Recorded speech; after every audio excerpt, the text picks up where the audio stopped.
रामनवमी का 7वां दिन, श्री राम के जन्म की अद्भुत रात। रामनवमी की पावन कथा का 7वां दिन अत्यंत दिव्य, रहस्यमय और अलौकिक घटनाओं से भरा हुआ होता है। यह वही पवित्र दिन है जब संपूर्ण सृष्टि एक ऐतिहासिक क्षण की प्रतीक्षा में जैसे थम सी जाती है। यह दिन उस महान रात का संकेत देता है जब भगवान श्री राम का जन्म होने वाला होता है।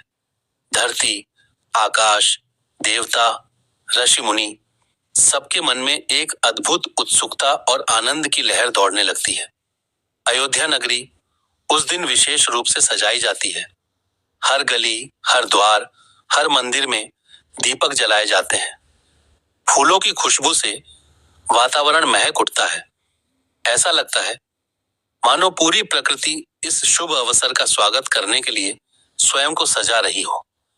लोगों के चेहरों पर खुशी और आशा की चमक साफ दिखाई देती है। उन्हें महसूस होने लगता है कि अब वह समय आ गया है जब भगवान स्वयं धरती पर अवतार लेने वाले हैं। राजा दशरथ के महल में भी विशेष तैयारियां चल रही होती हैं। रानियां कौशल्या, कैकेयी और सुमित्रा अपने अपने हृदय में एक अनोखी शांति और आनंद का अनुभव कर रही होती हैं। विशेषकर माता कौशल्या के मन में एक दिव्य आभास हो रहा होता है। उन्हें महसूस होता है कि उनके गर्भ में कोई साधारण बालक नहीं, बल्कि स्वयं भगवान का अंश विराजमान है। जैसे जैसे रात गहराती है, वैसे वैसे वातावरण और भी रहस्यमय और शांत होता जाता है। आकाश में तारे असाधारण रूप से चमकने लगते हैं। चंद्रमा की शीतल रोशनी पूरे अयोध्या को एक दिव्य आभा से भर देती है। उस रात कोई भी सामान्य रात की तरह नहीं होती। वह रात स्वयं में एक चमत्कार होती है। देवता भी इस क्षण का बेसब्री से इंतजार कर रहे होते हैं। स्वर्गलोक में भी उत्सव का माहौल होता है। सभी देवगण एकत्र होकर भगवान विष्णु के अवतार की प्रतीक्षा कर रहे होते हैं। वे जानते हैं कि यह अवतार केवल एक जन्म नहीं, बल्कि अधर्म के अंत और धर्म की स्थापना की शुरुआत है। मध्य रात्रि का समय जैसे ही पास आता है, पूरे वातावरण में एक अद्भुत ऊर्जा फैलने लगती है। हवाएं मंद मंद चलने लगती हैं। फूल स्वतः ही खिल उठते हैं और पक्षी भी जैसे किसी अनजानी खुशी में चहचहाने लगते हैं। यह सब संकेत दे रहे होते हैं कि कोई दिव्य घटना घटने वाली है। और फिर वह पावन क्षण आता है। मध्य रात्रि का समय जैसे ही घड़ी 12 बजाती है, माता कौशल्या के गर्भ से एक दिव्य प्रकाश प्रकट होता है। वह प्रकाश धीरे धीरे एक सुंदर तेजस्वी बालक का रूप ले लेता है। यही वह क्षण होता है जब भगवान श्री राम का जन्म होता है। जन्म लेते ही उस बालक के चारों ओर एक अद्भुत प्रकाश फैल जाता है। उनका चेहरा चंद्रमा की तरह शांत और तेजस्वी होता है। माता कौशल्या उस दिव्य स्वरूप को देखकर भाव विभोर हो जाती हैं। उनकी आंखों से खुशी के आंसू बहने लगते हैं। उन्हें विश्वास हो जाता है कि उनके गर्भ से स्वयं भगवान ने जन्म लिया है।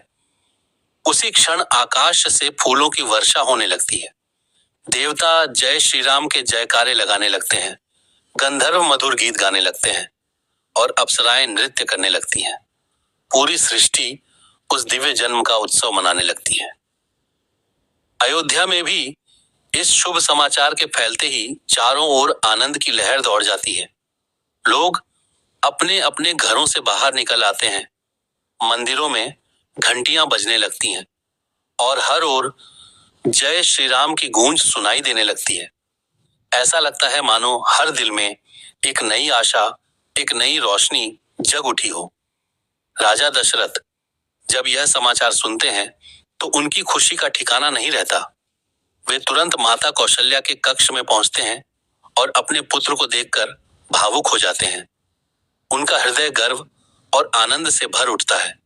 वे समझ जाते हैं कि यह केवल उनके पुत्र का जन्म नहीं, बल्कि एक युग के परिवर्तन की शुरुआत है। इस दिव्य रात का महत्व केवल एक जन्म तक सीमित नहीं है।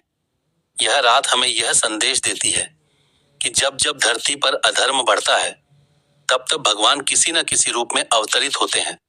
यह रात हमें विश्वास दिलाती है कि अंधकार कितना भी गहरा क्यों ना हो, एक न एक दिन प्रकाश अवश्य आता है।